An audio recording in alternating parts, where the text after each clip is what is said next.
There's garlic hanging in the Duke's shop, bulbs of it, strung up along the frame of his cart, right there in the corner of your eye every single time you open the menu. And nobody in the game ever mentions it. Not Ethan, not the Duke, nobody.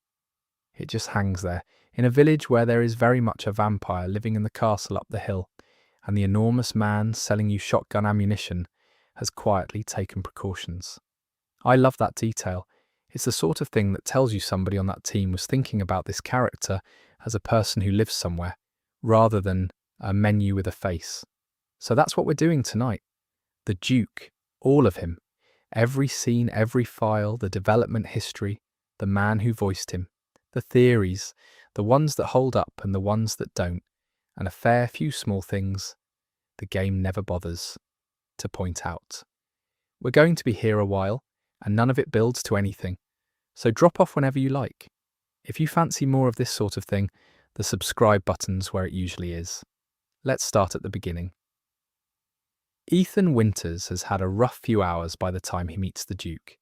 He's watched his wife get shot in his own kitchen, been thrown in the back of a truck, crawled out of a crash in the snow, been chased through a village by things that used to be people, and then been dragged into a room where 4 monsters and a woman in a bird mask looked him over like livestock. Then Heisenberg dropped him into a set of traps for a laugh, and when he finally claws his way out of all that, into the open air outside Castle Dimitrescu, there's a cart parked in the snow, a horse, a canopy, lanterns, and sitting in the middle of it, taking up rather more of it than seems physically possible, is a very large man who is entirely relaxed about all of this. He's been waiting, apparently. He says so, and the first thing out of his mouth is Ethan's surname, which nobody has told him. Ethan, to his credit, notices this immediately. He asks how the Duke knows who he is, and the answer he gets is one of those replies that sounds like an answer while being nothing of the sort. Something about how anyone who's anyone has heard of a man searching for his daughter, which is lovely and flattering and explains absolutely nothing, and the Duke moves straight on to business before Ethan can push it. Then he introduces himself. A humble merchant, he says. Call him the Duke. And here's the thing I always come back to about that scene. It isn't the mystery that lands, it's the quiet. Up until that point, everything in that village either wants to kill you or is the corpse of something that did, and then there's a bloke with a cart who wants to talk about weapons and healing salves. I remember the first time I got there, I didn't buy anything. I just stood in front of him and let him talk. He's got this slow, faintly amused way of speaking, and the cart makes little noises, and the horse shifts about. And after however many hours of lichens coming through windows, it was the first moment in the whole game where I put the controller down for a second. No notes, perfect bit of pacing. The other thing that's worth saying about this first meeting is how much information he hands over without being asked. He doesn't just sell to Ethan, he tells him things. He's got opinions about the castle. He's got a sense of where Ethan should be going. He behaves like someone who has already read the rest of the script and is being polite about it. That's not how merchants in games usually work. Normally, they're a wall with a price list attached. You walk up, you trade, you leave. And the character says 1 of 4 lines on rotation until you stop listening. The Duke does that too. He's got a lot of shop chatter, and you'll hear the same observations about your finances more times than you'd like. But woven through it is a character who keeps nudging the plot forward, and he's helpful in a way that never quite feels selfless. Everything he offers has a price attached, and he mentions the price cheerfully. He's not doing charity, he's just also somehow invested. There's a small detail in this scene I didn't clock until much later. The cart he's sitting in has a horse hitched to the front of it, standing perfectly calmly in a forest that is, at that exact moment, absolutely full of werewolves. Nothing has eaten this horse. Nothing has even tried. Whatever the Duke is doing out here is not being interrupted. You can read that as a gameplay convenience, and that's probably what it is. You can't have your only shop getting torn apart by a wandering lichen. But it does start a pattern that runs through the entire game, where the Duke exists slightly outside the rules that everything else has to follow. He turns up where he shouldn't. He knows what he shouldn't. Nothing touches him. Ethan clocks it too, eventually. Later on, he makes a remark about the Duke always being around, in the tone of a man who has stopped expecting a sensible explanation and has decided to be grateful instead. What I find quite charming is that this first conversation sets the whole relationship in about 90 seconds. He knows more than you. He'll tell you some of it. He'll sell you the rest. And he's the only thing in this entire country that seems pleased to see you. There's also a version of this scene that never happened, which we'll get to properly later on, because the Duke went through a fair few drafts before he ended up as the man you meet here. The short version is that the friendliness was a decision, and not an obvious one, and there was a point in development where this first meeting it might have gone somewhere considerably less warm. But that's for later. For now, Ethan buys some ammunition, the Duke thanks him, and the game lets you walk up the hill to the castle with a slightly heavier bag and slightly better odds. Before we go any further though, I want to talk about the cart itself, because it's easy to treat it as a menu you happen to stand in front of, and it's actually one of the more carefully built spaces in the game. The cart then, it's called the Duke's Emporium, which is a wonderfully grand name for what is structurally a wooden box on wheels. And it's absolutely crammed. There are crates, there are barrels, there are lanterns hanging off hooks at slightly different heights. There's a rug that's seen better decades. There are jars of things, sacks of other things, and a fair amount of what I can only describe as clutter with a purpose. The sort of mess that accumulates when someone has been doing the same job in the same vehicle for a very long time and has stopped tidying because they know where everything is. The garlic we've already covered. There's also cured meat hanging up, which sits right next to the garlic and makes the whole thing look less like a shop and more like somebody's larder, cigars, bottles, and the Duke himself wedged into the middle of it in fine clothing that doesn't entirely close over him, dripping with rings and chains and a rather good waistcoat. The jewellery is a nice touch, that. He's clearly done well out of this village. He's not scraping by. He's a man who's been the only supplier in a closed market for years and has spent the profits on looking the part. The shop itself splits into 3 bits. There's supplies, which is your ammunition, your healing items, your explosives and your crafting recipes. There's the gunsmithy, where you buy weapons outright and then pour money into upgrading them. Firepower, reload speed, capacity, the usual. And then there's the Duke's purse, which is where you sell him things. Treasure, spare weapons you've outgrown, ammunition you're not using, ingredients if you're impatient and haven't worked out what they're for yet. That third one is worth pausing on, because most game shops are one-directional. They take your money. The purse means the Duke is running an actual two-way business, and it means the two of you develop a sort of rhythm where you turn up filthy and loaded with rubbish you've prized out of a wall, and he gives you a fair price and a compliment. There's a small joke printed on the shop screen that plenty of people never notice. In the bottom corner of the menu, there's a small crest with an owl on it, and around the shop screen, there's a bit of decorative text. And one of the phrases printed there reads, "No one's a stranger," which is a perfectly nice shop motto on its own. Welcoming, friendly, fits the character. It's also, if you've played a certain other Resident Evil game, a deliberate poke in the ribs, and we'll come back to that properly later on, because that particular thread deserves a proper look rather than a passing mention. The Emporium moves around, obviously. That's the whole trick of the character.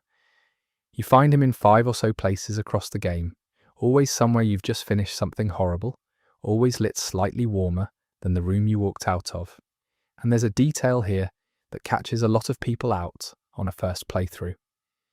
That very first shop, the one in the snow, outside Castle Dimitrescu, that one doesn't come back. It's available then, and only then. If you walk past it, or you don't have the money yet, or you assume you'll pop back later, you've missed it. There's a duke inside the castle afterwards, and there's a duke at the ceremony site in the village after that, but the one in the snow closes for good the moment you go up the hill, which is very Resident Evil that. The game does not chase after you with a tutorial pop-up saying, "Are you sure?" It just quietly lets you not do things. The other consistent thing about his locations is the typewriter.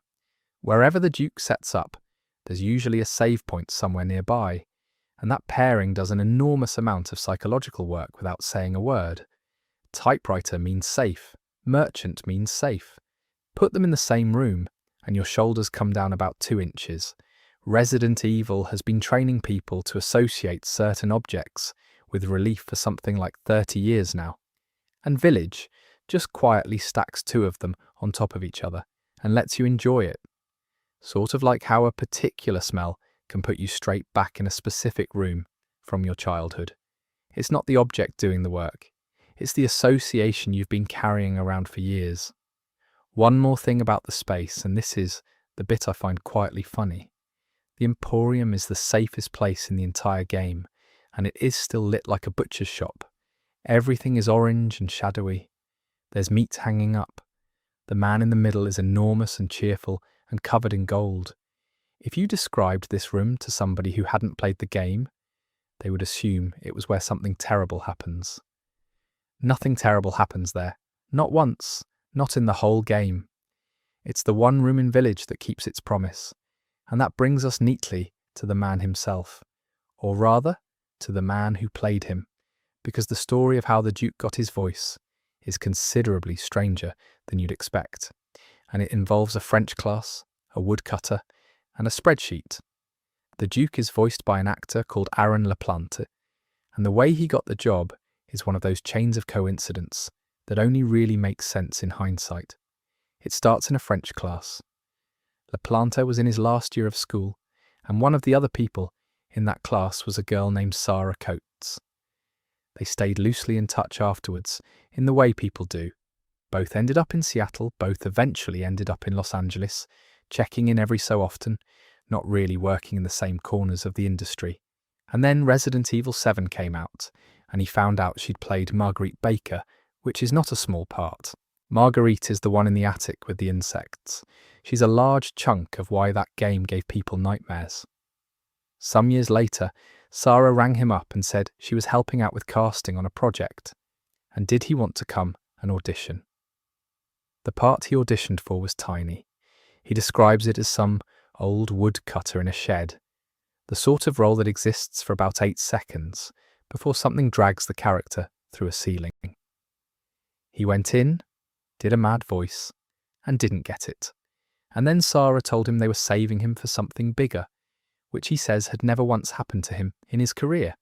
He did the audition, and then a second one, and then a third, and at no point during any of this did he know what game it was. He assumed it was some project his friend was working on. It was only afterwards that he asked what it was actually for, and somebody told him it was Resident Evil, and he says he was immediately thrown back about 25 years to being in 7th grade, playing the first game at a sleepover with his mates, and being terrified. Which is a lovely bit of symmetry, and also tells you something about how these games get made. The secrecy is total. Actors are frequently working without the context that would let them make an informed choice about anything. That secrecy shows up in the audition material too. They don't hand you the real script, they write a dummy one that gestures vaguely at the character without giving anything away. What LaPlante was told about the Duke at that stage was that he had a thick Eastern European accent and a really gravelly voice. He saw a picture, and the man in it was very big. On the second audition, the direction he got was to move around a lot, get some cigar ash on himself, and generally make a meal of it. So that's what he prepared for, a heavy, growling Eastern European merchant. Then he got to the table read, and the Duke had no lines. They hadn't decided what the character was yet. There was nothing written for him. So LaPlante sat there and read Carl Heisenberg's lines instead, because Neil Newbern was in England, and somebody had to fill in. He went home from the table read for his own character, having read somebody else's part, still not knowing what he was playing. The reason they were taking so long, as he understood it afterwards, is that they decided to push the Duke further than a standard merchant. He wasn't just going to sit in one place outside the village. He was going to appear during the worst parts of the game in the Lord's territories, right when you were at your most wound up. And working out how that fitted together was taking time. Then he got into the booth, and everything changed anyway. The very first line he recorded was the greeting outside the castle, the one about having been waiting, and in the room they moved him off the Eastern European accent entirely. What they wanted was lighter, more lilting. He describes it as almost as if the Duke has a British accent, without actually having a British accent, which is about the best description of that voice anyone's managed. There's a wider bit of context here.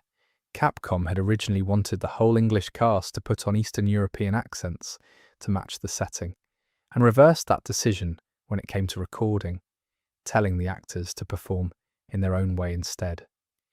Which explains rather a lot about why Village sounds the way it does, an Eastern European village where almost nobody sounds Eastern European. The recording order matters here as well. The first material they recorded before the voice had settled was the shop dialogue.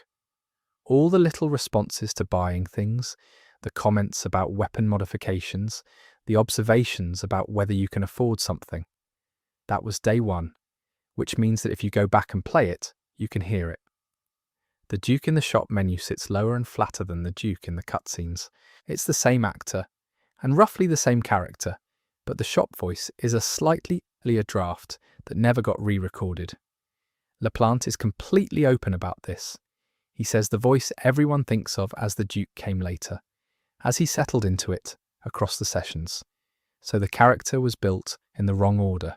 The throwaway lines were locked in before anyone had worked out who he was, and the definitive performance arrived after the filler had already been printed.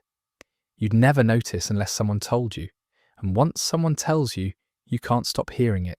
Since we're on the subject of things that changed shape during development, the way he looks went through something fairly similar, and the version of the Duke that nearly happened is a good deal less cuddly. The first picture LaPlante ever saw of the character he'd been cast as was not the Duke, you know. The broad shape was there. Same suit, same enormous belly hanging over the top of the trousers, swollen feet. But the face was different. He was bald, he was more grotesque, and LaPlante's memory is that there were growths on the face, the sort of lumpen, wrong-looking detail that the rest of Village hands out fairly freely to its monsters. It was a brief look at a single image, so this isn't a full design document, but it's a decent snapshot of where the character sat at that point, and it is unmistakably a monster design rather than a friend design. LaPlante's own read on why it changed is that Capcom worked out what the Duke was actually for. Once he became the kind, helpful presence you keep bumping into, they made him more cherub-like, because that's what the function needed. Round face, warm eyes, the whole thing. He's careful to say this is speculation on his part, but he raises a rather good point off the back of it. At some stage there may well have been a plan for the Duke to turn on Ethan, and somebody decided it was more valuable for him to stay a friend, which, if you think about how Village actually plays, was absolutely the right call. There's no shortage of betrayal in that game. What there is a shortage of is anybody being nice. Now the art book. Capcom put out a fairly hefty book of Village artwork, and it's full of little confessions about what nearly happened. There were plans at one point to have the story flip between the modern day and medieval times. Early save rooms used a camera rather than a typewriter. Mother Miranda spent part of development as a lowly researcher, and for a while it was the old hag version of her that the four lords answered to, and the Duke was going to be the fifth lord. That's the headline, and it's the one that's launched roughly 900 theory videos, this one included. In the early drafts, the man selling you handgun ammunition was going to be one of them.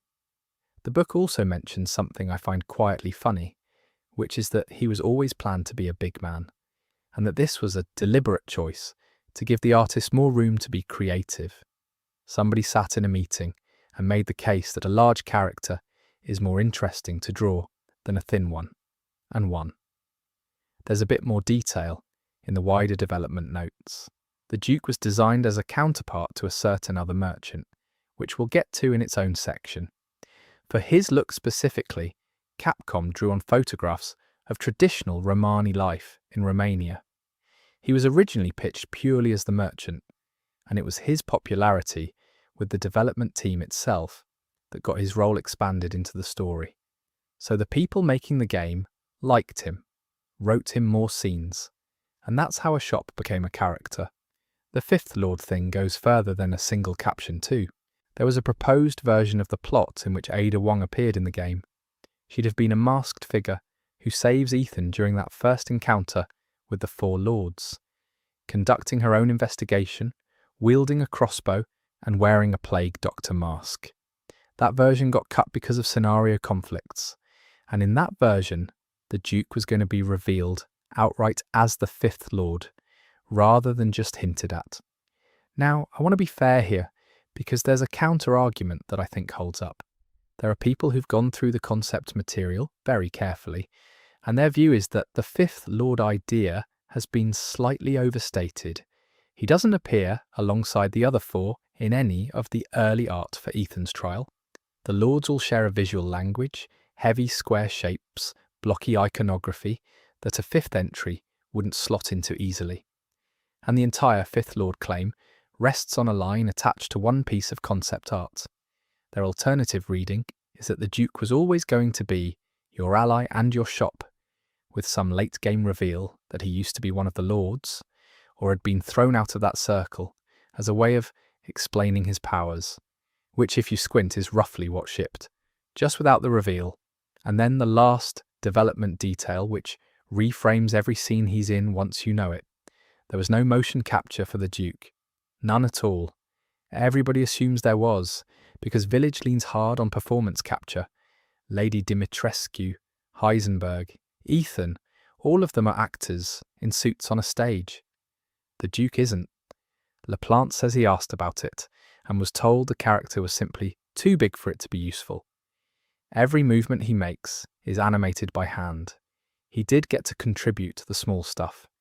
When you're standing in the shop and neither of you's talking, the Duke makes little noises, a cough, a yawn, a shift in the seat. LaPlante recorded those while watching footage of the finished character and following along with what he saw on screen. So the most physically present character in the game, the one who takes up half the frame every time you open a menu, is entirely hand-built. Someone animated every one of those tiny weight shifts from scratch. I think that's the most impressive thing about him, and it's the thing nobody talks about. Now, before we get any further into his story, it's worth spending a bit of time on the village he's doing business in, because none of what he does makes much sense without it. 1918. That's where all of this starts, not the Duke specifically, but everything he's standing in the middle of. There's a woman living in a small mountain village in Romania, and her daughter Eva dies in the influenza pandemic that's sweeping through Europe at the tail end of the First World War. Her name is Miranda, and by every account, she was an ordinary person up to that point. A mother, possibly a bit of a scholar, nothing more than that. Grief does what grief does, and at some point she walks into a cave with the intention of not coming out again. What she finds in there is the megamycete. I'll try to keep this bit brisk because the biology of Resident Evil has a way of eating entire videos. The megamycete is a vast fungal organism living under the village. It infects living things and changes them. And the properly unsettling part, the part that makes the rest of the story possible, is that it stores things. Memories, consciousness. The people it connects to don't entirely stop existing when they die. Miranda gets infected, survives it, and comes out of that cave with two things she didn't go in with. The first is an extended life and the ability to change her own shape.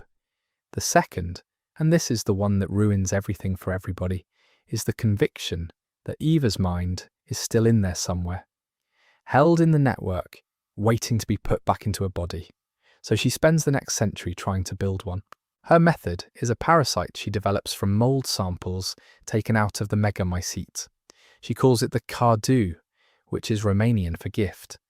And that name is doing an enormous amount of quiet work, because she genuinely appears to think of it that way. She isn't experimenting on the villagers so much as blessing them from her point of view. The villagers do not get a vote. People from every layer of that society get implanted. Peasants, nobles, whoever's available. The overwhelming majority die. A good number of the rest turn into lycans, which is what the game calls its werewolves, and Miranda has those driven out of the village, so the survivors stay usable for later rounds. That's the sort of person we're dealing with. The failures aren't a tragedy to her, they're a stock control problem, and 4 of them survived the process. Alcina Dimitrescu, who ends up 9 feet tall with a blood condition and a castle. Donna Beneviento, who ends up in a house in the mist with a doll and a great deal of hallucinogenic pollen. Salvatore Moreau, who ends up in the water and is by some distance the saddest character in the game. And Karl Heisenberg, who ends up magnetic, furious, and running a factory full of things he built out of people. Those 4 become the lords. To the villagers, they look like aristocracy, 4 noble houses ruling the valley under the protection of a woman they've been taught to call mother. There's a religion built around it. There's a ceremony. There are goats of warding nailed up all over the place, which the villagers seem to believe helps. And underneath the fairy tale, it's a research program that's been running for 100 years without producing a result. This next part of the history quietly restructures the entire franchise, and I've never really got over it. At some point in the 1950s or thereabouts, a British medical student got lost hiking near this village. Miranda took him in. She worked out fairly quickly that he was extremely clever and brought him on as an assistant to help refine the cardu. His name was Oswell Spencer. He went on to found the Umbrella Corporation, which means every laboratory, every outbreak, every zombie, every mansion and city, and shipping container across 3 decades of Resident Evil games traces back through this one grieving woman in a cave in the mountains. The company logo itself is derived from a symbol she used. I do think that's a fantastic bit of retroactive plotting. It shouldn't work, and it absolutely does. Anyway, that's the world. A closed valley cut off from the outside on purpose, ruled by 4 monsters who all hate each other, under a woman who has been running the same failed experiment for a century, populated by a few hundred people who have been told this is normal and religious and fine. And into that, every so often, rolls a cart. Because the Duke has been the village's merchant for years. Not weeks, years. That's how long he's been doing business here, moving between the houses, turning up at the same places and, as we'll see, profiting rather nicely from it. He isn't a stranger who wandered in when Ethan did. He's part of the furniture. Everybody in this valley knows the fat merchant. Miranda knows him. The lords know him. The villagers know him well enough to look forward to the day he's due. One of those relationships was considerably more awkward than the others. Castle Dimitrescu is not a place where you expect to find a shop. It's a vast, golden red, absurdly beautiful building full of things that want to drain you. There's Alcina herself, who is enormous and elegant and stalks the corridors with retractable claws. There are her 3 daughters, who come apart into swarms of insects when you shoot them and reassemble somewhere behind you. There are maids being butchered in the basement. There's a wine cellar that actually is storing wine. And on the first floor, just off the hall with the 4 statues, there's a room with a cart in it. The Duke has a station inside the castle. I want to sit with that for a second, because it's easy to breeze past it as a gameplay convenience. It isn't just that he's got a shop in there. It's that he has been given a room in the private residence of one of the 4 lords. Somewhere in this castle, there is a decision that was made by somebody with the authority to make it, that the merchant is allowed in. Alcina Dimitrescu does not strike me as a woman who lets people in. And Ethan, arriving in this room, having spent the last, however long, being hunted through the corridors by the owner of the building, asks the obvious question, "What are you doing here?" The Duke's answer is that there is money in it. That's it. That's the whole explanation. He is standing inside the home of a creature that murders people for a hobby, and his position is that it's a good market. Then he does something that I still think is one of the coldest little moves in the game. Ethan tells him he's looking for Rose. The Duke suggests, entirely reasonably, that if she's in this castle, the lady would be keeping her in her private chambers, wouldn't she? He's helping Ethan access Lady Dimitrescu's private chambers while doing business with her. He's had business dealings with the Dimitrescu family. He's got a standing arrangement good enough to earn him floor space. And he's pointing the man who is going to kill her towards the room she sleeps in. You can take that at face value if you like. Alcina is a customer. Ethan is a customer. And if one client kills another, that's one fewer account and a great deal of new stock. There's a lovely bit of misdirection in the design here as well. Because when you're inside that castle, the Duke's room is the only place you're not being hunted. Dimitrescu doesn't come in. Nothing comes in.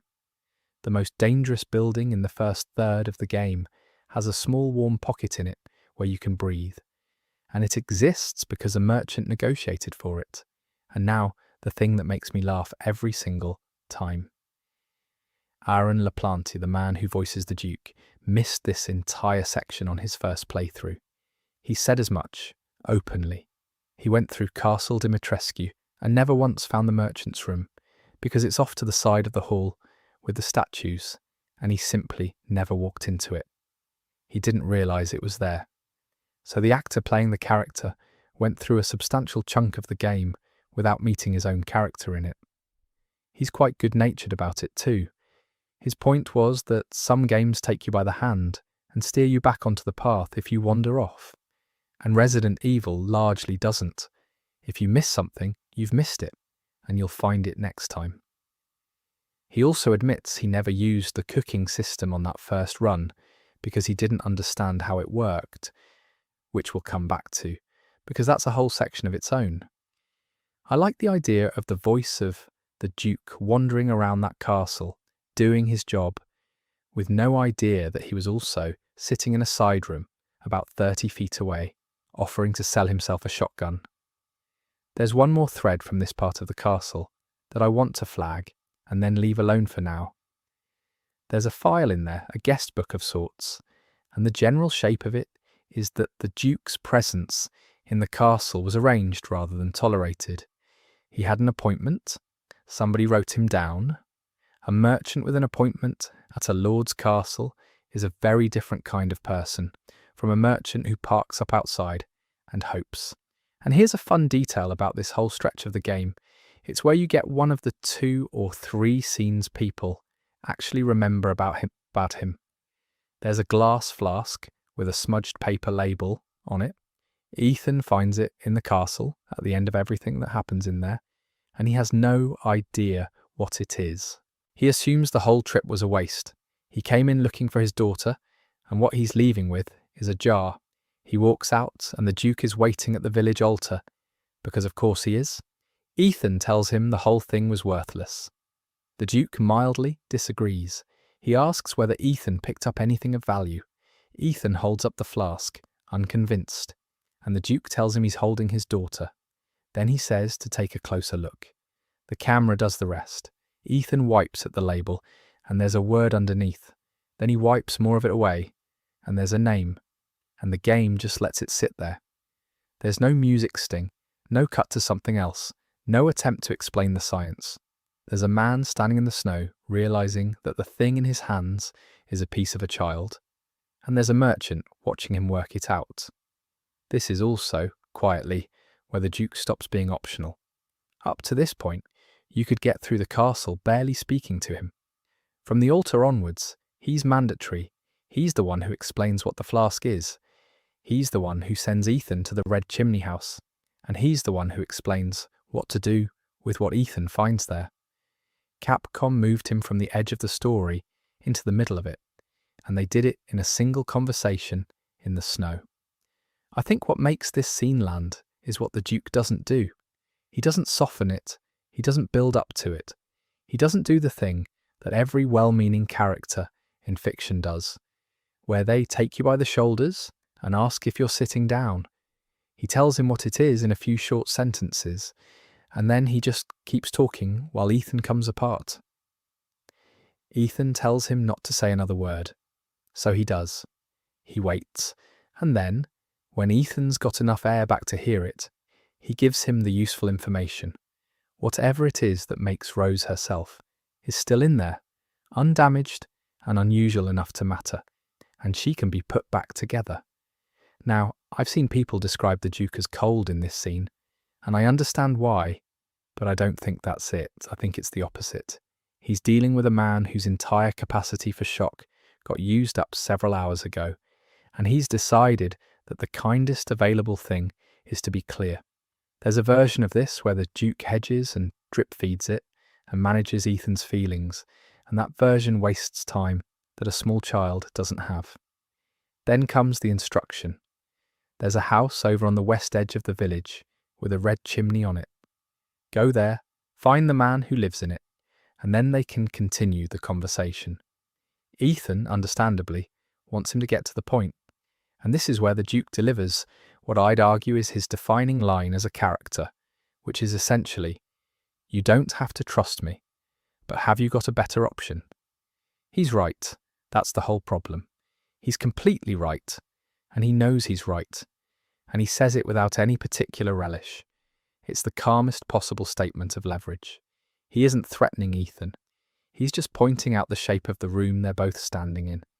And then he adds, more or less, that the customer's always right, which after everything else in that conversation is a properly odd note to end on, and it's the exact moment the character's tone becomes hard to pin down. Is that a joke? Is it a deflection? Is it a man who genuinely thinks of all of this in commercial terms and doesn't know how else to end a sentence? I lean towards deflection, personally. He does this a lot.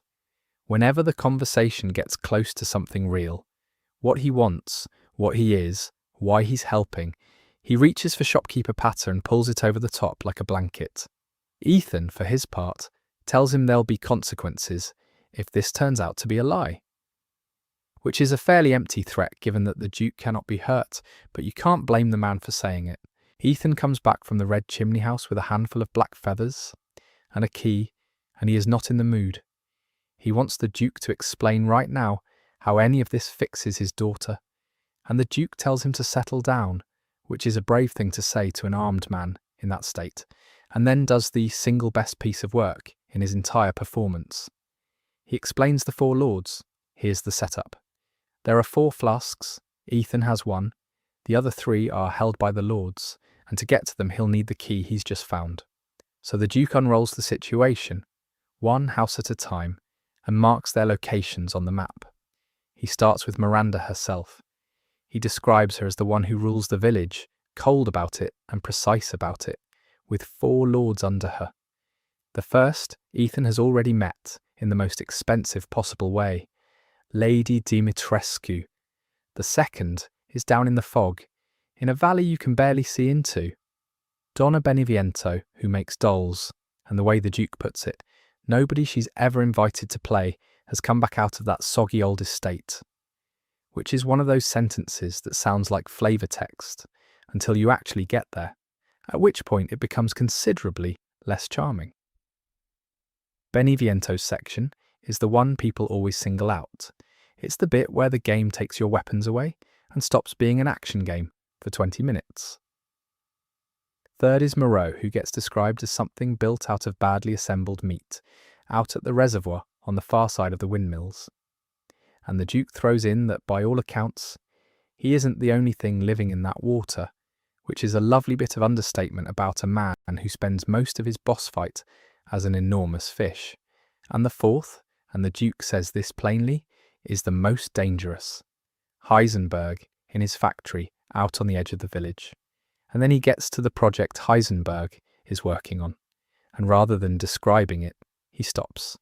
There are corners of what people are capable of dreaming up, he says, that are better off left where they are, which is the exact right amount of information. It's more unsettling than a description would be. Now, what strikes me about this whole sequence isn't the content, it's what it tells you about him.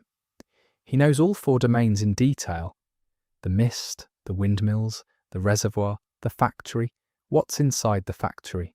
He knows the character of each of these people, not just where they live, but what they're like, what they do to visitors, which of them you should be most frightened of.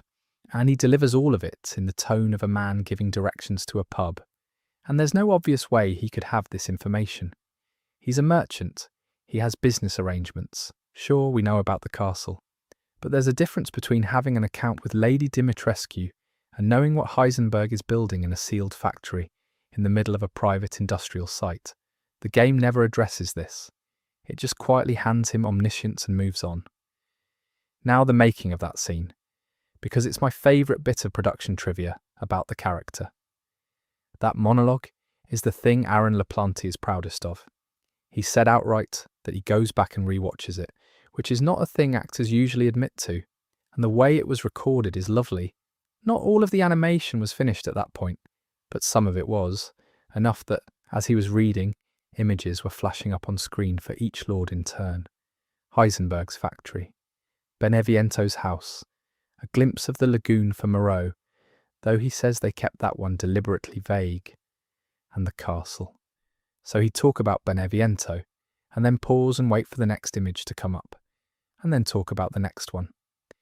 He did the whole thing essentially in one take and reckons they cut it together from a few different passes afterwards, as you would. The comparison he draws is with the shop work. He's very fond of the shop lines, going into the booth and doing the little variations, commenting on whether you can afford something, being pleased for you when you can. But he describes that as the fun part, rather than the good part. Taking that voice and using it to set the stage for the entire back half of the game. That's the bit he wanted. And you can hear the difference, which loops back to something we've already covered about when things got recorded. There's one more thing about this scene that I only appreciated on a replay.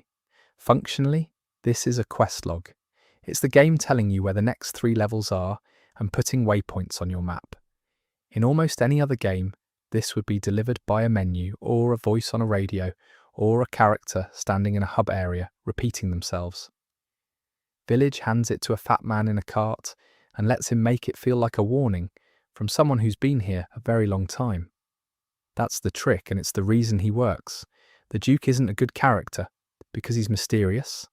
He's a good character because they gave the exposition to somebody with a personality. He also, at the end of it, mentions the treasures.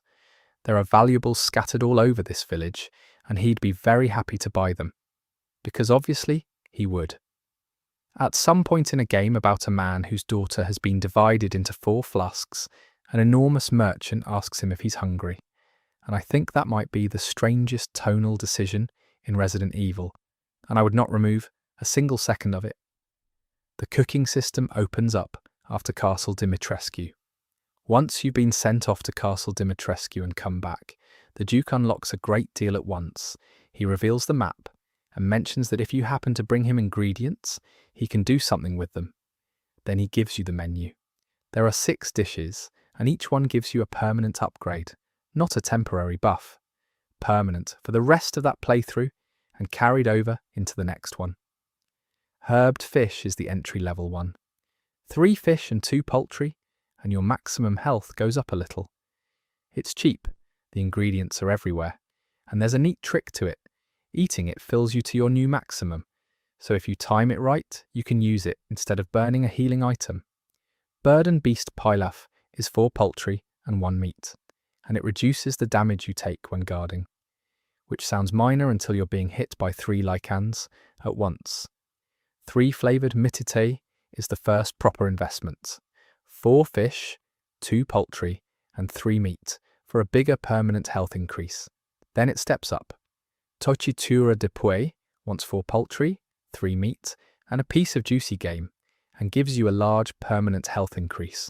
Giorba de Pork takes 1 fish, 5 meat and a cut of quality meat, and heavily reduces guarding damage.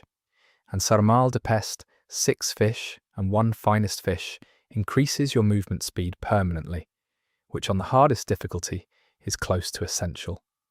Now the part that catches people out. There is a finite amount of meat, fish and poultry in the village per playthrough.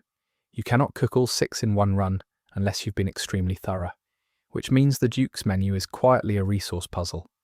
You're choosing which upgrades matter to you and writing off the rest until next time. And ingredients you hand over can't be taken back. You can part fill a recipe and top it up later, which is handy for inventory space, but once it's in, it's in. Here's the bit I like most though, and it's got nothing to do with the mechanics. Those are real dishes. Mitite are small grilled rolls of minced meat, a proper Romanian staple, the sort of thing you get from a grill at a market.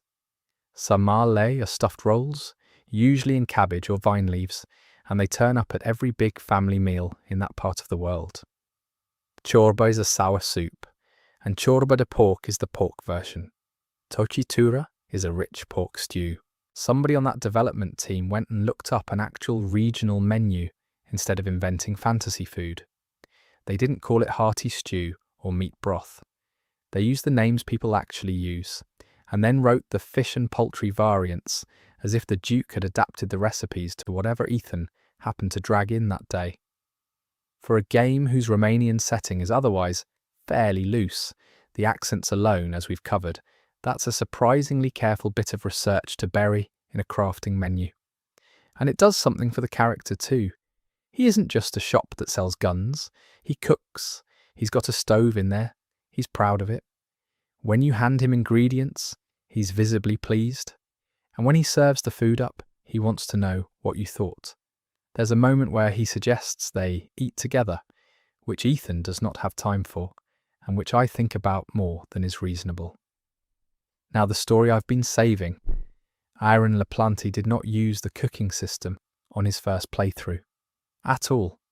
Not once. He's completely open about it. He didn't understand how it worked, so he simply didn't do it. Which means the actor playing the character went through the entire game without ever hearing most of his own food dialogue, on top of missing the castle shop entirely. And his plan for the second run, which he described with some enthusiasm, was that every chicken and every pig he came across was going to die. Which is exactly what happens to everyone. You go through your first run treating the animals as scenery, and then you find out what they're for, and your second playthrough becomes a slow methodical cull of a small mountain village's livestock in service of your own leg speed. There's also a slightly grim comedy to the whole system that I don't think Capcom intended. The village is starving. The population has been decimated. Miranda's experiments have been running for a century. The lichens have driven people out of their homes, and the survivors are hiding in a fortified house, eating what they can. And Ethan is out in the fields, shooting every chicken he can find, so a merchant can make him a stew that makes him walk faster. I'm not saying it's wrong. I'm saying nobody in that village would have been thrilled about it, and the Duke would have charged them for the privilege of watching. The currency in this game is the leu, plural lei, and that's another one of those quiet bits of accuracy that I appreciate more than I probably should. It's the actual Romanian currency. It has been since the 1860s. The word means lion, from the old Dutch thaler coins that had a lion stamped on them and circulated in the region centuries ago. Capcom could have invented a currency or used a generic gold coin, and instead somebody looked up what people in that valley would actually be spending. You get lei in 3 ways, and each of them tells you something. You find it lying about, smashing crates, breaking pots, opening drawers that mostly turn out to be empty. Early on, the breakable containers are marked with yellow paint, so you know they're worth hitting, and by the time you're inside the castle, you've stopped needing the hint, and you're just breaking every vase you walk past like a man possessed. You get it off things you kill. Not always directly as coin, but as items. And the good ones aren't money, they're treasure. And treasure is where the Duke's whole business model lives. Scattered across the village and the surrounding areas, there are valuables. Rings, statues, glass, skulls, chalices, the sort of loot you'd expect in a place that used to have 4 noble houses and now has 4 monsters. Some of it's lying in plain sight. A lot of it is locked in chests that need a specific key or a specific bit of progress. And the Duke, in that same conversation, where he explains the 4 lords, marks a load of them on your map. Think about what that actually means. He's not just buying your treasure, he's telling you where to find it, so you can bring it to him, so he can buy it. That's not generosity. That's a man managing his supply chain. Some of the treasures are properly involved too.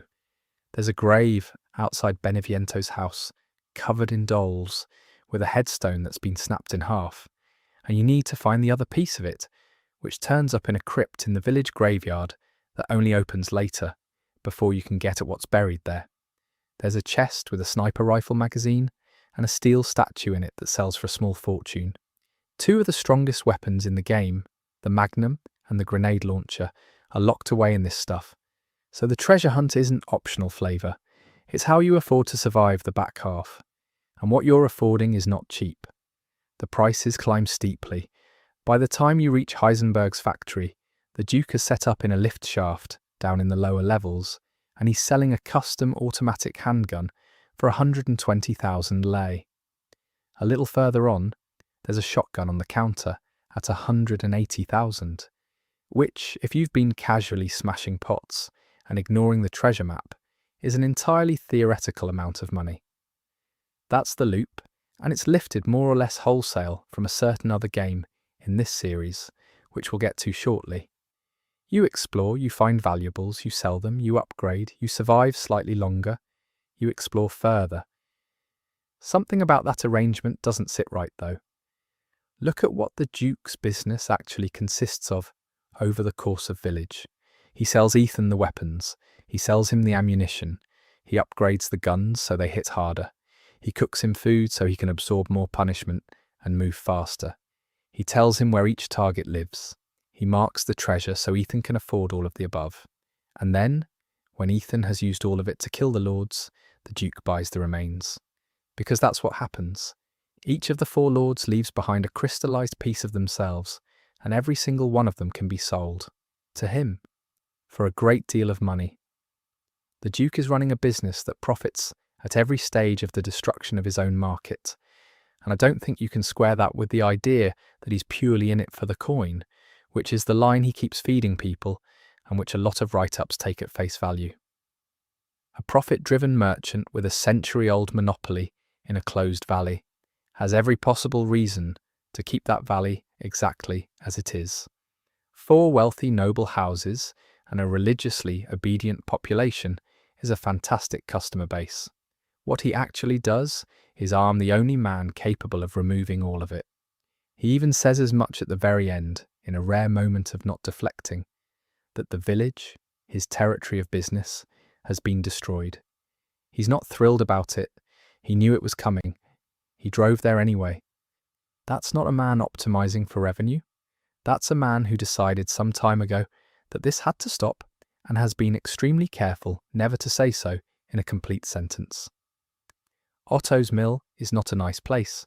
It's tucked away in the southwest of the village behind a gate you need a specific key for, and inside there's a very large enemy waiting for you. Past that, behind a red door with 3 padlocks on it, there's a room, and the room is full of meat, not livestock, not game. Meat hung up and laid out in a building belonging to people the game fairly clearly identifies as cannibals. And on a small table in the middle of all that, there's a piece of paper. It's Ernest's diary. It's one entry, dated the 8th of July, and it's about 100 words long, and I'd argue it's the single most important document about the Duke in the game. Here's what it says, roughly. Today's the day the merchant comes round. He always gives Ernest old newspapers. Ernest notes, in passing, that Miranda has forbidden this, but news of the outside world is fascinating, so he takes them anyway. Then he mentions something that caught his eye in the last batch, an article about some sort of medicine company. He can't remember the name, but the emblem looked familiar. It was the same symbol he'd seen on the giant's chalice, and he's fairly sure the same one is painted on the walls in the cave. A radiating umbrella, he says. It really stands out. And then he wonders whether it has anything to do with the man who stayed in the village all those years ago. And then he talks himself out of it, decides he's overthinking, and stops writing. There's a lot happening in that note. The first thing is the law bomb, which we've already laid the groundwork for. Ernest is looking at the Umbrella Corporation's logo in a newspaper and recognising it from religious objects in his own village, because the man who founded that company was here, taking notes from Miranda, decades before any of this started.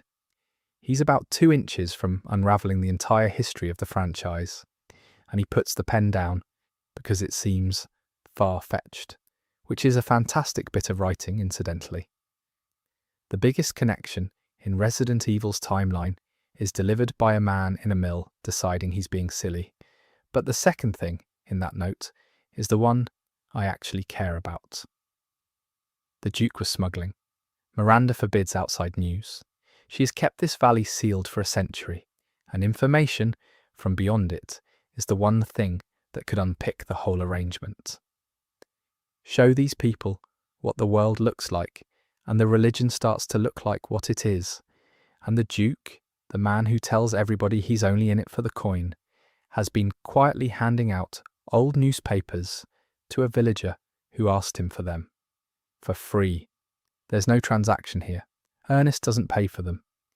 He looks forward to the day the merchant's due, partly because he knows he'll get something to read.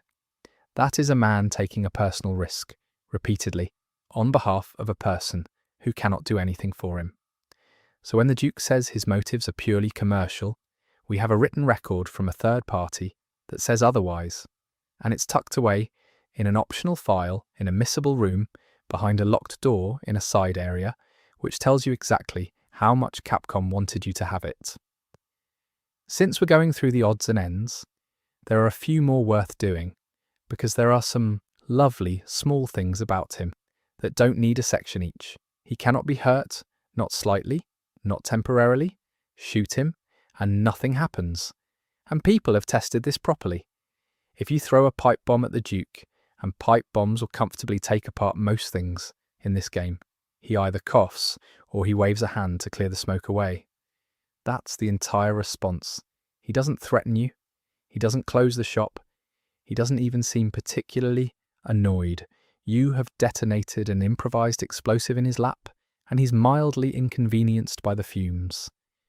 Then there's what he says when you sell him the Lords. Every one of them has a unique line. Dimitrescu's remains get a compliment. Beautiful even in death, and then a remark about her waistline that is exactly as odd as it sounds coming from him. Angie, Beneviento's doll, gets called adorable, followed by a remark about how well porcelain is selling these days, as though he's already thinking about resale. Moreau's remains make him uncomfortable. There's a pause, an apology of sorts, and then a line about how there's supposed to be a kind of beauty in the grotesque, delivered like a man reaching for something polite to say about a gift he doesn't want. And then Heisenberg, and this is the one that stops me every time. He calls it a joining of the living and the mechanical, which is a good line on its own, and then he says he can still feel something of Heisenberg coming off it. Feel it, not see. Not recognise, feel. He is holding a crystallised chunk of a dead lord and reporting a sensation. Merchants don't do that. Whatever else is going on with this character, that line is not the line of a man who sells things for a living, and the game drops it into an optional shop interaction, where a lot of players will never hear it. One more, and it's a negative rather than a positive. The Duke turns up near every one of the Four Lords' territories. Every single one, except Donna Beneviento's. He isn't at the house in the mist. He isn't outside it. There's no shop anywhere in that whole section. The practical reason is obvious enough. Beneviento strips Ethan of his weapons the moment he arrives, and a shop full of guns rather undermines a sequence about being defenceless. But the in-world version of that is quite a lot creepier. The one place in the valley the Duke doesn't go is the one belonging to the Lord, who deals in hallucinations and the inside of your head. You have to stand still to hear it. If you open the shop and then just leave it open, don't buy anything, don't scroll, just let the menu sit there while the Duke gets bored, eventually he'll say it. He asks what you're buying in a voice that isn't quite his own. Then he laughs it off, an expression he picked up from someone he used to know, he says. And every person who has played Resident Evil 4 sits up in their chair. Fans found this before the game even came out. There was a castle demo released ahead of launch, 30 minutes of the Dimitrescu section, and you run into the Duke almost immediately in that side room off the hall with the statues. People were in that demo pulling it apart for details, and somebody caught the line and put it on the internet, and that was that. The same people also spotted the shop screen text, the one we planted earlier, about nobody being a stranger, which is the quieter half of the same joke, because the merchant in Resident Evil 4 calls Leon Kennedy stranger constantly. It's practically his catchphrase's understudy. In many transactions, in some greetings, but not in every farewell. Stranger this, stranger that.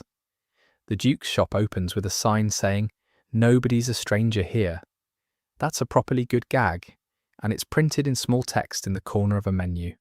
So let's talk about him. The merchant.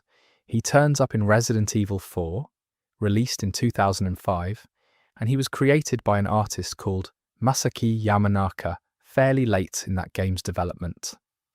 And the design brief was unusually specific in an unusual way. He was meant to be the living embodiment of his own shop. That's the whole concept. If the shop is a person, you can put the shop anywhere. You don't need a hub area, you don't need to walk back to a village square, you just place him wherever the pacing needs, a breather. Which is a lovely bit of design thinking, and it's the reason so many games since have had a wandering trader in a coat. He wears a long black coat with a bandana over the lower half of his face. His shops are marked with a torch-burning blue flame, violet in the remake, and he's got an absurd number of weapons stashed in a backpack that could not possibly hold them. He appears in the village, the castle and the island, usually with a typewriter nearby, and he covers enormous distances instantly, with no explanation whatsoever. In the original, it's fairly clear he's a Ganado. He's infected with the same parasite as everything else in that region. And the interesting question, which the game never answers, is why he's the one who kept his own mind and decided to run a business instead of joining the cult. The remake softens all of that considerably. He looks more human, he's openly hostile to the infected, and the Ganado implication is mostly gone. He was voiced originally by Paul Mercier, who also voiced Leon in that same game, which I still find funny. And in the remake he's played by Michael Adamthwaite, with Shigeru Chiba in the Japanese version. And the theories about how he gets around are almost exactly the ones people have about the Duke. There's more than one of him. He teleports, he's got a twin. The remake even has him occasionally using we instead of I, which people latched onto immediately. The more grounded explanation is that the blue flames are the point. They're the same kind of light that suppresses the parasites, so he can walk through areas full of infected without being touched. And he knows the terrain far better than Leon does. There's a nice bit of background to that line. When Aaron LaPlante recorded that line, he had never played Resident Evil 4. He'd never played it. He knew there was a merchant in the series somewhere, vaguely, so he asked one of the producers whether that was true. She said yes. So he went off and watched some videos of the character to get a sense of him. And then in the session, he was working through the material which, as he's described it, wasn't a script with scenes and stage directions, but a spreadsheet full of individual lines, with someone giving him context for each one as they went. They got to that line, and a producer stopped him before the take and explained that it was a callback to Resident Evil 4. So he did it. And here's the part that makes it. He says that when he delivered it, without meaning to, it came out sounding like the Duke doing an impression of the merchant. Not the Duke saying a line, the Duke doing a voice, having a go at his mate's accent. He didn't plan that. He recorded it, thought nothing more of it, and then the game came out, and it turned out to be one of the most shared moments in it. I love that more than almost anything else about this character, the single warmest, most human beat in the Duke's entire performance. The thing that turns a nod to the fans' reference into evidence of an actual friendship between two immortal shopkeepers was an accident by a man who'd spent about 20 minutes on YouTube researching a game he'd never played. And it works because it does something the writing alone couldn't. A line about a friend who used to say, it tells you they knew each other. A line where he does the voice tells you he liked him. There's a broader point here about what these two characters represent, which is that Resident Evil has quietly built up a class of people who are not part of any of this. Every faction in this series wants something. Umbrella, the cults, the governments, agencies, the various people with laboratories. And then there are two enormous mysteries in coats who just want to be paid. Nobody has ever explained where either of them gets their stock. Nobody has explained how either of them moves. Nobody has explained why neither of them can be killed. And nobody has explained how they know each other, which is now, thanks to one line in a shop menu, heavily implied. There's an argument that they should stay unexplained, and I think I mostly agree with it. But I'd have liked one scene. Just one, somewhere, sometime. Two carts parked up. So who is he then? Nobody knows, which has never once stopped anybody. Before anybody's theory gets to touch this, let's lay out what's actually there. Just the evidence, flat on the table. There's a crest, an owl, done in the style of a coat of arms, and it turns up in two places. It's in the bottom corner of the shop menu, small enough that plenty of people play the whole game without registering it. And it's on the floor of the caravan. You see it late on, when Ethan's lying in the back, and if you look down, it's right there under him. There's a tapestry in there with the same owl on it as well. Underneath the crest on the shop screen, there's calligraphy, and what it reads is, "The Right Honourable Lady Caroline Margaret Devine." That's a French motto. That's a heraldic motto, not a formal style of address. It is an extremely specific thing to write in tiny letters in the corner of a menu in a game set in Romania. Beneath the owl in the caravan, there's a phrase in French. It reads, "L'argent défend le droit," which translates to "money defends the law," or "money defends the right," depending how you want to take it. I want to flag that, because there's a version of this fact floating around that gets it wrong. You'll see it rendered as something like, "money the right," which isn't a translation of anything. The phrase is a complete sentence, and it's a rather good one for him. The idea that money is what upholds the law, or, read less charitably, that having money is what makes you right. And then there's the title itself. Duke. Not everyone in this village is a lord. He is a duke. In any real peerage, a duke outranks a lord comfortably. It's the highest rank below the monarch. Now, the technical oddity, and this one's a bit of trivia rather than lore, but it's fun. In that final carriage scene, if you use the photo mode camera to move around the outside, the carriage isn't going anywhere. It's animated in place. The world scrolls, the wheels turn, and the cart itself sits still, which is completely standard game development. And I'm not suggesting otherwise. It's just quite funny that the character everybody theorizes about not moving normally, in fact, does not move normally. Right. Theories, the big one, the one that most people land on, is that the Duke is the fifth lord, or at least was one, that he took a Kadu like the others, survived it like the others, mutated like the others, and either fell out with Miranda or was quietly written out of the arrangement. The evidence for it is genuinely decent. It explains the size because the Kadu did wildly different things to different people. One of them ended up 9 feet tall and one of them ended up a fish. It explains why he can't be hurt. It explains how he moves. It explains why the lords tolerate him and give him rooms in their houses. It explains the crest if the crest belongs to a house that used to sit alongside the other four. And we know from the art book and the development notes that this was, at one point, exactly the plan. The counter-argument, which I mentioned earlier, is that all of that is inference stacked on one caption, and that the visual language of the Lords doesn't leave room for a fifth. The second theory is that he's an extension of the megamycete itself. The appeal of this one is that it explains the knowledge problem better than anything else. The megamycete is a network.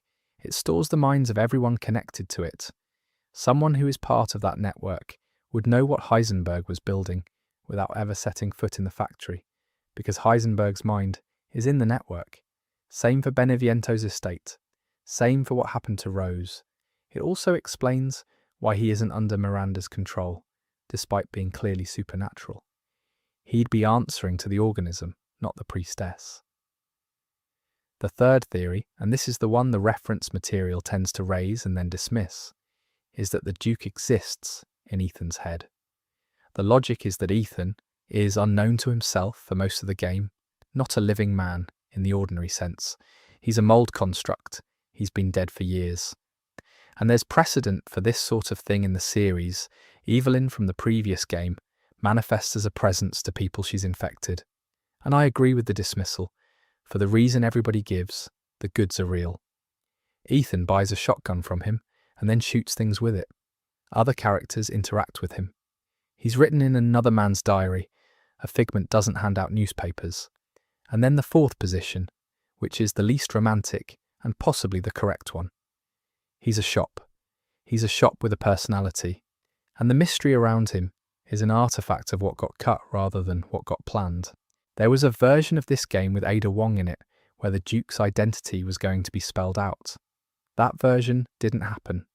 What shipped kept all the hints and none of the answers, and so a decade of theory videos grew in the gap, which is, when you think about it, exactly what happened with the merchant 20 years ago. My own view, for what very little it's worth, is that the second theory holds together best. The knowledge is the thing that needs explaining, more than the size or the immortality, and being part of a hive mind explains it without needing him to have a secret castle somewhere. But I want to be straight about something. I don't think it matters very much, and I mean that as a compliment to the character. The Duke works because of what he does in the story, because he's the one warm room in a cold game, because he tells a man the truth about his daughter without dressing it up, because he smuggles newspapers to somebody who'll never repay him, because he drives to the end of the world with a dying man in the back. None of that gets better if you find out which parasite he's carrying. The mystery is nice. The mystery is not the point. He'd be the best character in that game if you told me tomorrow he was just a bloke with a very good horse. There's one scene of his left anyway, the one in the back of the cart. The last time we see the Duke properly is actually earlier. Ethan later wakes up somewhere soft after being revived by Miranda, rather than in the Duke's cart, which, if you've been playing the game, is disorienting on its own. Ethan Winters does not wake up somewhere soft. Ethan Winters wakes up in mud, or on concrete, or nailed to something. The texture of this game is hard surfaces and cold air, and here he is on a pile of blankets and cushions, with lantern light moving across the canopy above him, and a voice telling him he's been having a nightmare. What's happened before this is that Miranda pulled his heart out. Not metaphorically. She reached into his chest, ripped out his heart, and left him lying on the ground near the ceremony site. And Ethan has by this point already found out the truth about himself, that he died years ago at the Baker House, and that the man who's been walking around since is made of mould, which is the only reason he's still moving at all, with a hole where his heart used to be. The Duke found him. He says as much.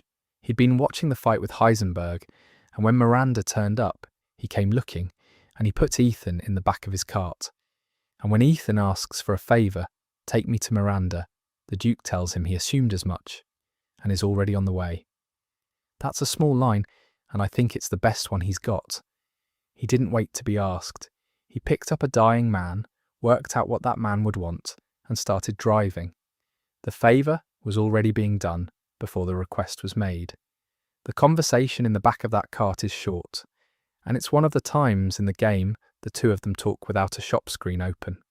He asks gently whether Ethan is sure about this, because his body is, in the Duke's phrasing, falling apart, which is putting it kindly. And when Ethan says yes, the Duke says it was a foolish question to have asked. He knew the answer. He asked anyway, which is what you do. Then Ethan asks him what he is. The wording is precise, and it's worth catching. Ethan doesn't ask who he is, he asks what. He's had hours to think about this. He's seen a man survive explosions, appear in impossible places, know things he cannot know, and he has arrived at the conclusion that whatever's driving this cart is not a person in the ordinary sense. And the Duke's answer is that even he can't quite answer that. The first time I heard that, I confess I read it as a writer's dodge, a neat way of preserving a mystery for a sequel. Keep the character interesting, don't commit to anything, move on. Second time through, it landed completely differently. Because listen to how he says it. There's no coyness in it. He isn't withholding. He isn't doing the thing he does everywhere else in the game, where he ducks behind the shopkeeper patter when a question gets close to something real. He just answers, flatly, that he doesn't know either, which is a much sadder line than the mysterious version. A man who has been in this valley for years, who has watched a century of experiments from the outside, who can feel a dead lord's essence through a lump of crystal, and he has no idea what he is or how he got that way. Nobody ever told him. There was nobody to ask. Then the cart arrives, and the Duke does two more things. The first is a warning. He tells Ethan that he can't go back to his old life anymore. Not shouldn't. Can't. He's telling a man that whatever happens in the next 20 minutes, the version of this where he goes home and puts his daughter to bed is gone. And Ethan says he knows. He says he has to be ready. The second thing is that the shop opens one last time. You can buy from him. Right there, at the end, with a hole in Ethan's chest and Miranda waiting at the top of the hill, the menu comes up and you can spend your remaining money on ammunition for a fight you may not walk away from. I think that's a properly beautiful bit of design. It could have been sentimental. There could have been a speech. Instead, the game hands you the thing the relationship was actually built on. One final time, and lets you shop. And while you're in there, the Duke says something that isn't shop patter. He laments the village. His territory of business gone. Everything he'd built over however many years, taken apart by Miranda in his framing, rather than by the man he's just driven here. Which is generous of him, given the man in question has personally killed 4 of his best accounts. Then Ethan gets out of the cart and they say goodbye. But it's not actually the last time you see him, as he later confronts Miranda, sacrifices himself, and appears again in the post-credits scene. There's something in the staging of that farewell I've always liked. There's no promise to meet again. No, I'll be here when you get back. Both of them understand what's about to happen, and neither says it out loud. The Duke wishes him well, and Ethan goes up the hill. And that's the end of their story, more or less. What happens after is Miranda and the bomb, and Chris and Rose, and a father making the only decision available to him. Whether the Duke got out is not addressed. The village goes up. He was parked at the foot of it. Given how quickly that cart has been getting around all game, and given that we've established nothing in this valley has ever managed to leave a mark on him, it's not much of a stretch to think he was gone before the blast reached him. But the game doesn't say. He drops Ethan off, and then he's simply not in the story anymore. That's more or less where his story stops. He does turn up again afterwards, in a fashion. There's a mask. That's the first thing anybody saw. Capcom put out a trailer in the middle of 2022 for the story expansion, and in among the footage, there was the Duke in some kind of ornate masquerade mask, and he was very obviously not on your side. The reaction was about what you'd expect. People were genuinely put out. Of all the characters in that game to turn, the merchant was the one nobody wanted. The expansion is called Shadows of Rose. It came out on the 28th of October 2022, bundled with the rest of the Winter's expansion and the Gold edition of the game. It was directed by Kento Kinoshita and produced by Masachika Kawata, with the scenario designed by Miwahara at Capcom in Japan and Josiah T. Wilson at Capcom in the States. Capcom put the completion time at around 4 hours, though most people found it took longer than that. And it's set 16 years after the main game.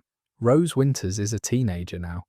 She's got powers because of what she is and how she was born, and she has spent her whole life being treated as a thing rather than a person because of them. She works with Chris Redfield's people. She hates it. What she wants is to be ordinary. So she's told there's a way. Inside the consciousness of the Megamycete, there's a crystal that could strip her powers away. All she has to do is go in. And what she finds in there is a version of the village that's slightly wrong. The same locations, the same castle, but off. And she is hunted through it by a masked, malevolent version of the man who used to be the only kind thing in her father's story. Here's what he actually is. He's a copy. Mother Miranda's consciousness survived inside the network. Her body was destroyed, but her mind stayed in the system, still running the same experiment she'd been running for 100 years. And inside that space, she built a version of the Duke and set him to work.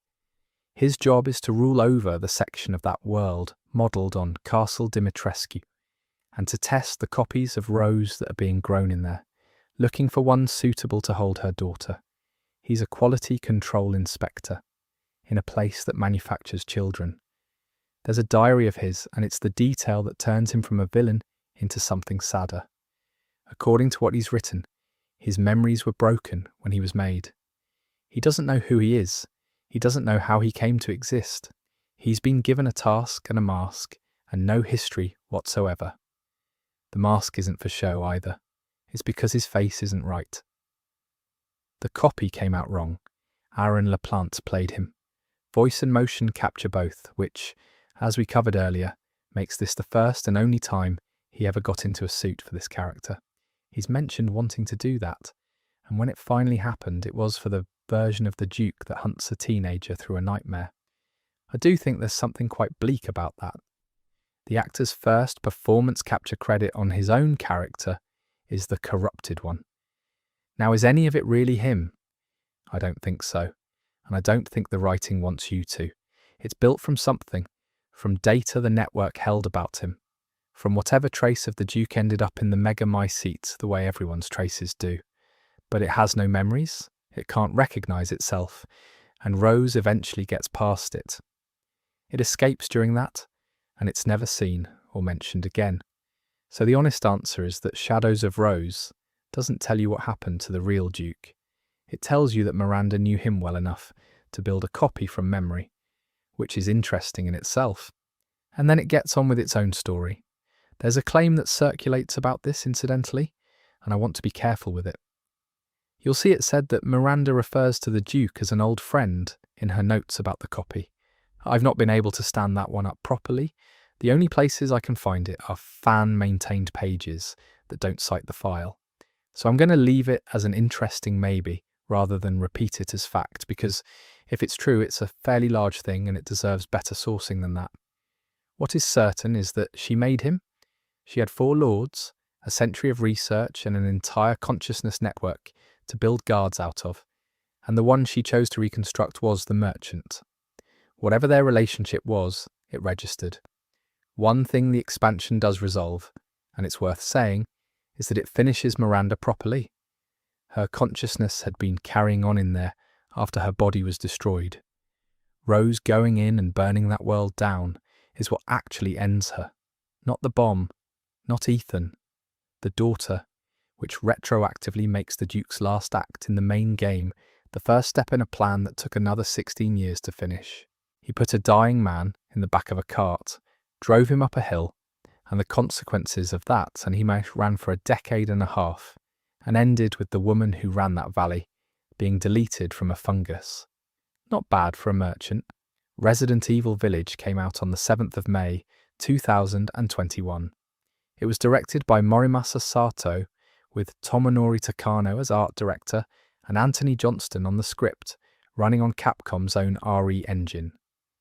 Sato's pitch for the whole thing was gothic horror, and you can see that decision in every corner of it. The castle, the vampires, the werewolves, the dollhouse, the mad scientist in the factory. It's a horror theme park, and it knows it. The development started roughly 6 months before the previous game had even shipped, which is a slightly alarming thought. They were building this while waiting to find out whether the thing before it had worked. And it did rather well. It picked up awards at the Golden Joystick Awards in 2021 and the Japan Game Awards the year after. It became the fastest game in the series to reach 10 million sales, and it's kept going since, by Capcom's own figures, it was sitting at 14.9 million units at the end of March this year. There are versions of it on phones, on VR headsets, and it turned up on Switch 2 in February. For a game about a man being pulled apart in a Romanian valley, it's had a remarkably long tail, and the Duke is a substantial part of why. You can see it in how people talk about the game. Lady Dimitrescu got the attention. She was a phenomenon before release. There was fan art everywhere. She won awards for the performance. That's the character people cosplay. The Duke is not that, and Aaron LaPlante's noticed as much himself. There isn't much Duke fan art. Nobody's dressing up as him at conventions, though he did once cheerfully challenge readers of an interview to give it a go. His theory about why people responded to the Duke anyway is that it isn't visual, it's personal. His way of putting it was that the Duke gives you a level of relief you've never had in a Resident Evil game before. And he's right, and it's the reason the character works. These games are designed to make you feel isolated. In the previous one, there was essentially no help at all. A phone that rang occasionally, and a voice telling you to go somewhere. That's it. That's the support network. The Duke is a rupture in that design. He's a person who's pleased to see you. LaPlante has a story about this that I think is the whole thing in miniature. When he played the game himself, Heisenberg's factory was the part that got to him. He found it genuinely upsetting, and at one point he came round a corner in there and saw the Duke and felt a wave of relief. At his own performance, he forgot the Duke was him. That's about as good a review as an actor can get, and it came from the actor. Which brings us to now, and to the part I'm a bit sad about. Resident Evil Requiem came out on the 27th of February this year, 9th game in the main series, arriving in the franchise's 30th anniversary window. Back in Raccoon City, with a new lead and Leon Kennedy alongside her.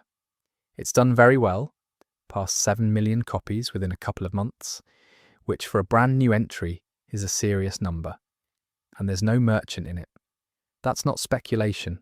The producer, Masato Kumazawa, was asked directly in an interview before release whether Requiem would have a merchant character, and whether it'd be a returning face or somebody new. His answer was that in this game there's no merchant character. So there's no Duke, there's no merchant. There's nobody in a lit room at the end of a bad corridor asking what you're buying. I understand the reasoning, I think. Requiem is going somewhere colder. Raccoon City isn't a valley with 4 noble houses and a trader who's been doing the rounds for years. You can't park a horse and cart in it, but I'd got used to it. 2 games in a row with a friend in them, and now nothing. There's a bit of Capcom's own joke about the merchants that's relevant here, and it's very funny. They've joked about keeping a running tally of the money he's lost across everyone's playthroughs of the 4th game's remake, every rocket launcher sold for pocket change, every treasure bought at generous rates, but Capcom have never actually posted a total. It was north of 3 trillion pesetas, so the standing gag is that the merchant hasn't come back because he's ruined. He can't afford to. which is a lovely bit of nonsense, and it does slightly soften the fact that the archetype has quietly been retired for now. And that leaves the Duke where he is, parked at the bottom of a hill in a valley that isn't there anymore, with a horse and a lot of garlic and a cart full of stock he can't sell to anyone, either dead in the blast or several miles down the road before it went off. Nobody's going to tell us which. Capcom have been fairly clear that the Winters story is finished, and the Duke was part of that story, so the odds of him turning up in something new aren't wonderful. I'd still take the cameo, mind. One scene, 2 carts afire, and neither of them explaining anything. Before we wrap up, there are a few corners of this game where he turns up that aren't the story at all, and they're worth a mention. The Mercenaries is the big one. It's the arcade mode Resident Evil has been putting in games for decades. Timed stages, waves of enemies, a score at the end, no plot whatsoever. In Village you unlock it, after finishing the campaign once and buying it in the extras shop, with completion points. And the Duke runs it. Between stages, he's there. You spend your points with him on weapons and upgrades before you head into the next area, and some of the special abilities you can pick up mid-run are found as blue orbs in the stage. There's no story reason for this. There's no explanation for why the merchant is present in a scoring mode that exists outside the narrative entirely. He's just there because at that point the developers had clearly decided that a Resident Evil Village menu without the Duke in it wasn't a Resident Evil Village menu. That mode got expanded later on with the additional orders update, which added new stages and let you play as Chris Redfield, Heisenberg, and Lady Dimitrescu, which means there is now a version of this game in which Alcina Dimitrescu walks up to the Duke in a shop and buys ammunition off him with points. I find that genuinely delightful. She's the customer again. There's also the third-person mode, which came in with the same expansion. The whole campaign playable over the shoulder rather than through Ethan's eyes. And it changes the Duke sequences more than you'd think, because for the first time you can see Ethan while he's talking to him. In first person, those conversations are you and a very large man looking at each other. In third person, you're watching 2 people have a chat, and the size difference between them lands completely differently. It's also, being blunt, a mode that exposes a lot of the seams. Ethan's body was never really built to be looked at, but the shop scenes hold up fine, because the shop was always the most finished looking thing in the game. Then there's the Japanese performance, which barely anyone outside Japan has heard. The Duke is played there by Chaffarin, who is an enormously prolific voice actor with a very long career behind him. The sort of person whose credits run to hundreds of entries across games and anime. He also plays the masked Duke in the expansion, same as LaPlante does in English, and it's a properly different read. The English Duke is that light, lilting, almost but not quite British thing we talked about.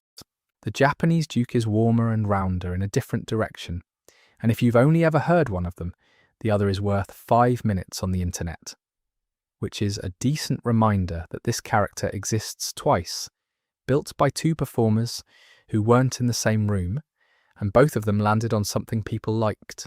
The last one is less a place he appears and more a thing you can do to him, and I mentioned it in passing earlier, so I'll keep it brief. He does not care what you do. He does not care at all.